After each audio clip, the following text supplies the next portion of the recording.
This story is called The Haunted House. One time, a preacher went to see if he could put a haunt to rest at a house in his settlement. The house had been haunted for about 10 years. Several people had tried to stay there all night, but they always would get scared out by the haunt. So this preacher took his Bible and went to the house.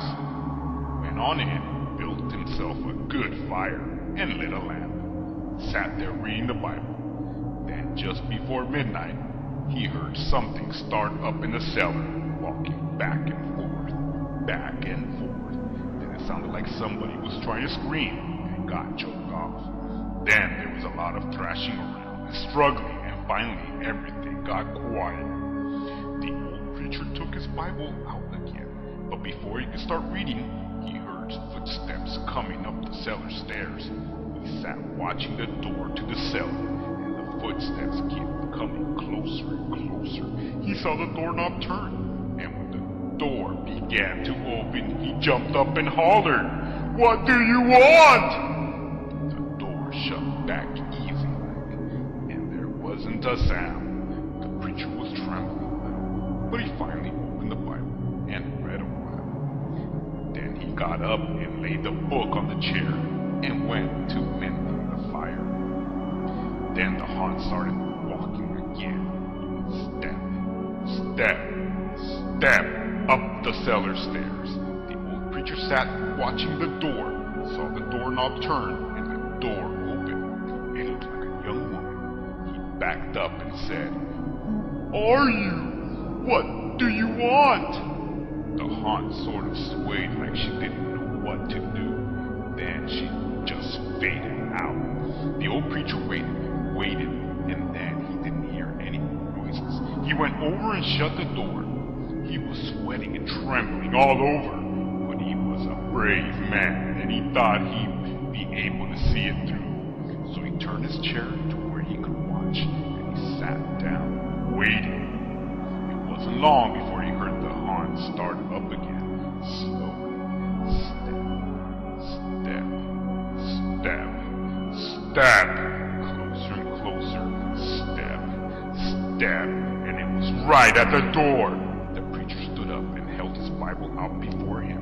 Then the doorknob slowly turned, and the door opened wide. This time the preacher spoke quiet-like. He said, "In the name of the Father, and the Son, and the Holy Ghost, who are you and what do you want?"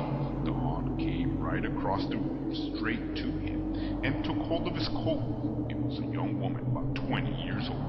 Her hair was torn and tangled, and the flesh was dropping off her face so he could see the bones and part of her teeth. She had no eyeballs, but there was a sort of blue light way back in her eye sockets, and she had no nose to her face. Then she started talking. It sounded like her voice was coming and going with the wind blowing in it. She told how her lover had killed her for her money and buried her in the cellar. She said if the preacher would dig up her bones and bury her property, she could rest. Then she told him to take the end joint of the little finger from her left hand and to lay it in the collection plate at the next church meeting, and he'd find out who had murdered her. And she said, "If you come back here once more after that, you'll hear my voice at midnight, and I'll tell you where my money is hid. To the church." The haunt sobbed like she was tired, and she sunk down toward the floor and was gone. The preacher found her bones and buried them in the graveyard. The next Sunday, the preacher put the finger bone in the collection plate. A certain man happened to touch it. It stuck to his hand. The man jumped up and rubbed and scraped and tore at the bone, trying to get rid of it. Then he went to screaming like he was going crazy. He confessed the murder, and they took him to jail.